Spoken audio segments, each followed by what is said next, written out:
Dear students, today I am going to start a new concept in your syllabus. This is photochemistry. This is a 6 hours chapter.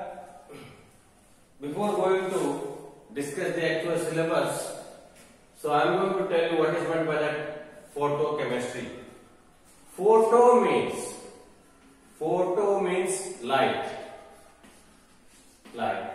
Chemistry means here there is a chemical reactions in there. Whether it is a combination of two molecules or a breakdown of one molecule into simple molecules or a simple elements, formation of simple elements. These are all included in chemistry. Now photochemistry is the study of chemical reactions in the presence of light. It is called as a photochemistry. I am going to take the example in photosynthesis.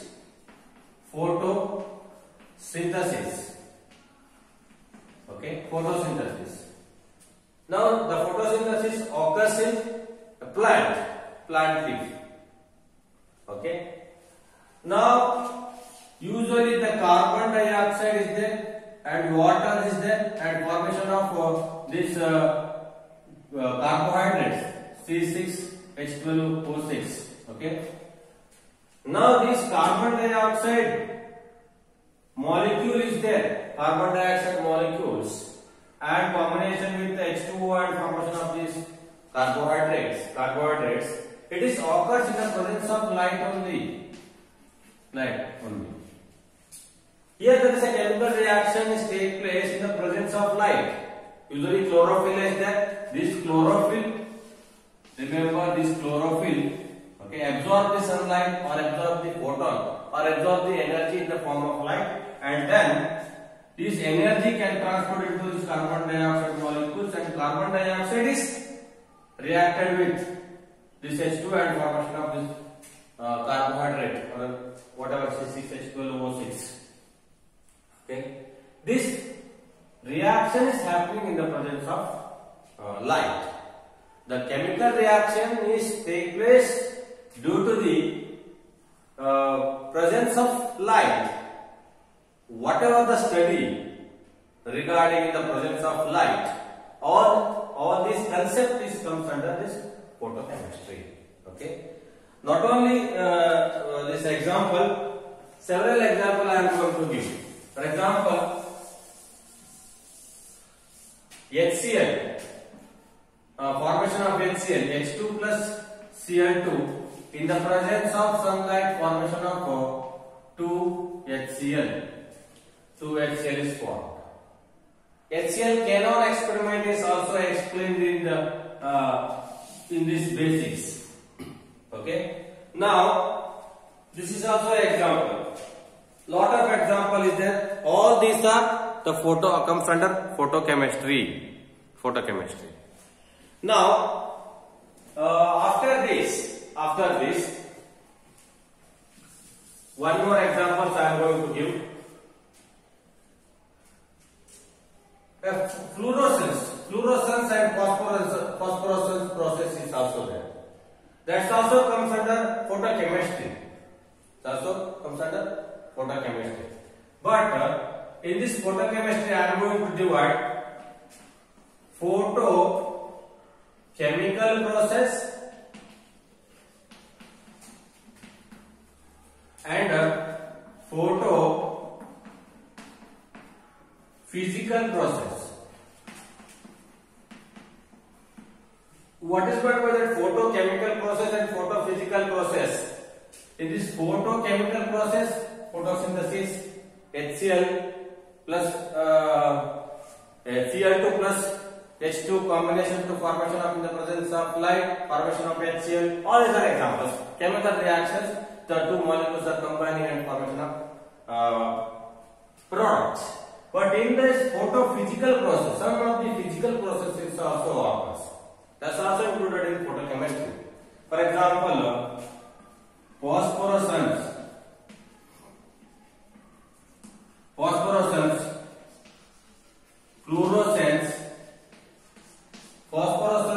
fluorescence, all these are example for photophysical process.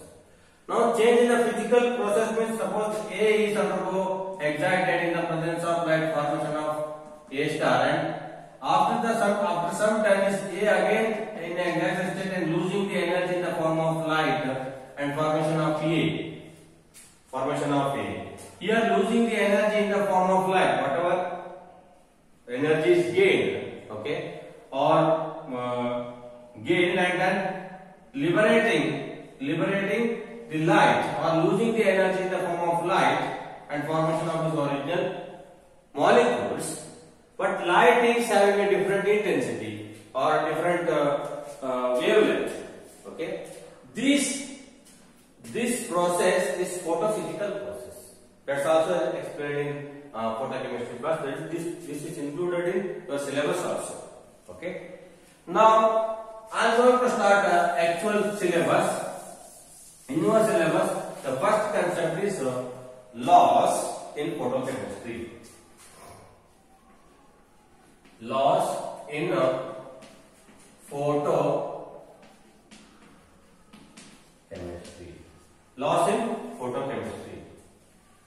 Now there is two laws. The first law is Grothus-Draper law. Okay. Now what is meant by the Grothus-Draper law? Grothus-Draper law is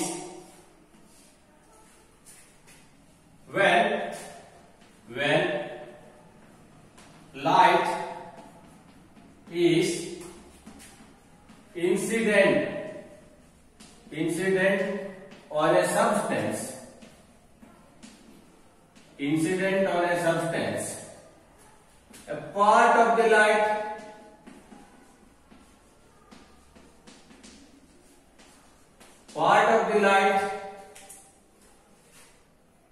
is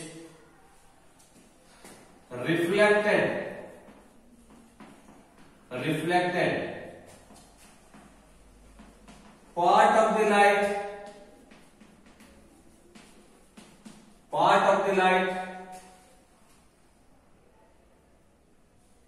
Part of the light is transmitted,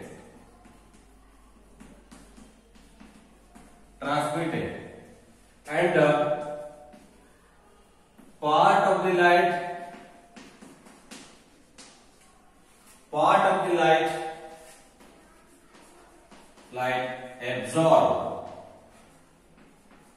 part of the light absorbed, but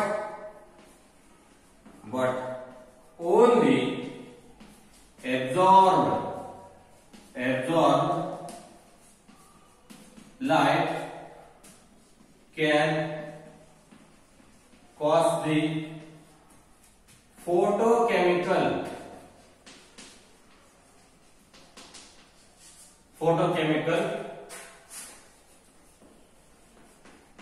reaction. Now this is the statement of Grothus-Draper law. When light is incident on a substance, a part of the light is undergo reflected, a part of the light is transmitted, and part of the light is absorbed. Only absorbed light can causes the photochemical reaction. Now this is the statement. Suppose in this case this is a substance. Remember, this is a substance. Now number of rays is there. This is a light rays incident on a substance. A part of the rays are returned. This is reflected, and part of the light, okay, and part of the light is transmitted. And some of the light rays are absorbed by this molecules. This is a molecule. This is a molecule. A part of the light is absorbed. But these absorbed light, only this absorbed light can cause photochemical reaction. Not the reflected or transmitted light will not cause the chemical reaction. Only absorbed light can cause the photochemical reaction. Absorbed by these molecules. Absorbed by these molecules only. So this is the statement of Grothus-Draper law. The first law of photochemistry.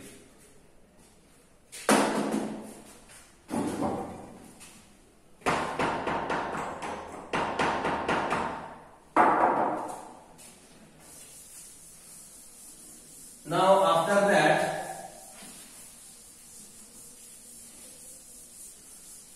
second law of photochemistry.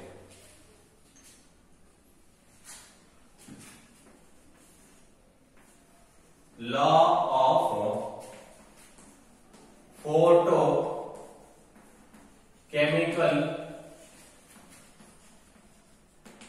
equivalence. Now this is also called as Stark-Einstein. Stark-Einstein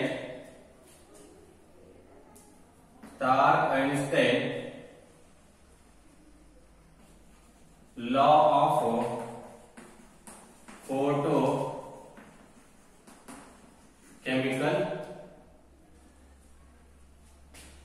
photochemical equivalence.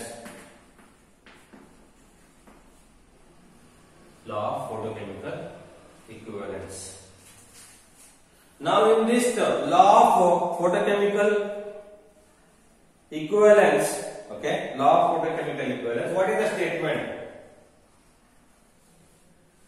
Now in this Stark and Einstein, these two are the scientists. The Einstein is explained this law of photochemical equation in 1905, and the Stark is also joined in 1909. These two scientists are working together and introducing the Stark-Einstein law of photochemical equivalence. Okay, what is the statement of this law of photochemical equivalence?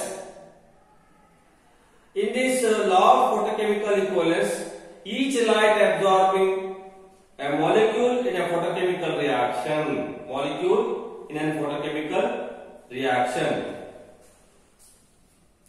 Okay, I am going to write this. I am going to write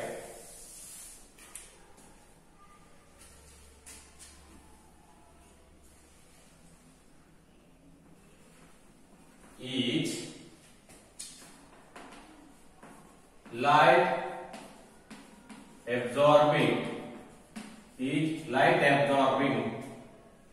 substances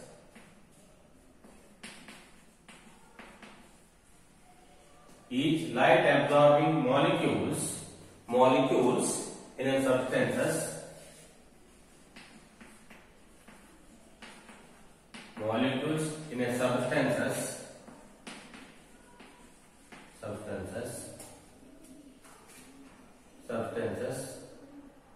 undergo photochemical reaction. Each light absorbing molecules in a substances undergo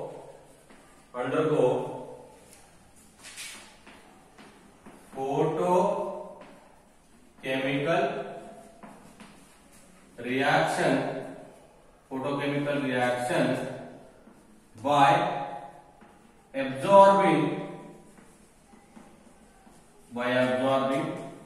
only one quantum of light. One quantum of light. Now this is a statement of Stark-Einstein law of photochemical equivalence. What is the statement? Each light absorbing molecule in a substance undergo photochemical reaction by absorbing only one quantum of light. each molecules, whatever the amount of light energy absorbed, that is equal to 1 quantum. That is equal to 1 quantum. That is equal to 1 quantum. Whatever the molecule you have to take, the capacity of the molecules, okay, light absorbing capacity of the molecules, absorbing this certain amount of energy, okay, energy. So that is called as 1 quantum of light. That is called as 1 quantum of light. Suppose you are, I am going to explain A is there. A is absorbing a 1 quantum of light and formation of A star. Then A star is in excited state and formation of B. Okay, formation of B. So finally A absorbing this energy and formation of B. Okay. Now this is the explanation regarding this law of photochemical equivalence or Stark-Einstein law of photochemical equivalence. Remember, this is a statement only. Now it is also called as 1 quantum, it is also called as 1 Einstein energy. And each molecules absorb, okay, certain amount of energy. That energy is called as 1 quantum. Okay. Now after that, here there is a calculation of energy absorbed per mole of substances. Calculation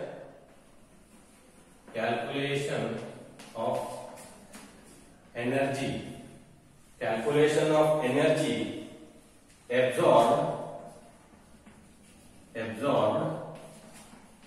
per mole of substances. This also comes under law of photochemical equivalence. Remember, whatever the energy absorbed, I will call that energy absorbed.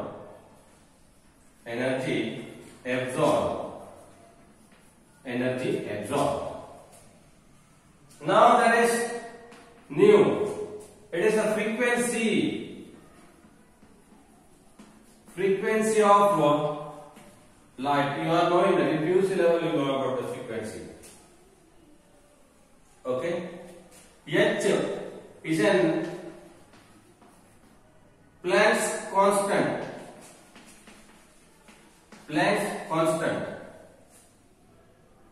Okay. It's a constant value. Now after that lambda is there. That is the wavelength of light. Now finally C is velocity of light. Now according to that equation, Planck's equation, you know that E is equal to h nu. So here it is, h is a constant multiplied by this frequency. Frequency is equal to c by lambda. C is velocity of light, lambda is a wavelength of light. C by lambda. 1 mole of substance is there. For 1 mole of substances, so that's why E is equal to N into H into C by lambda. It's a standard equation for the law of photochemical equation. Now N is equal to Avogadro's number.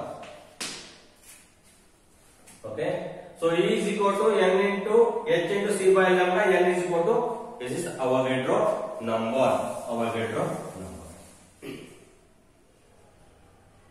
Now this is an equation. Now after that, so I am going to apply some of the constant values. Okay. Avogadro number value is already knowing. Velocity of light is also a constant. H is also a constant. So that's why I am going to put the values in this equation. So E is equal to N. What is the value of Avogadro number? 6.02 into 10 raised to 23 per mole it is, and multiplied by this. Okay, multiplied by this Planck's constant. Okay, Planck's constant 6.62 into 10 raised to minus 34 multiply 3 into 10 raised to minus 3 into 10 raised to 8. It is a meter per second. Now this is the value. This is the value divided by wavelength. Wavelength is according to suppose 580 nanometer. Whatever the wavelength you are taking. Okay, wavelength of light is. Now after substituting this, the value you are getting is 11.955. 11.955 into 10 raised to minus 12 divided by lambda. Okay, divided by lambda. This is joule per mole energy. Joule per mole. Now that converted into Kelvin per mole. Okay, Kelvin per mole. This is equal to 2.86 into 10 raised to minus 2 divided by lambda Kelvin per mole. This is equal to Kelvin per mole. Now, this is equal to minus 2. So this is equal to 12. Okay, this is equal to 12. Make a correction. This is equal to 11.955 into 10 raised to minus 2 divided by lambda converted into calorie 2.86 into 10 raised to minus 12. Okay, divided by lambda calorie per mole. So this is a final equation. E is equal to, this is also a formula to calculate the energy. In this energy and this wavelength are inversely proportional.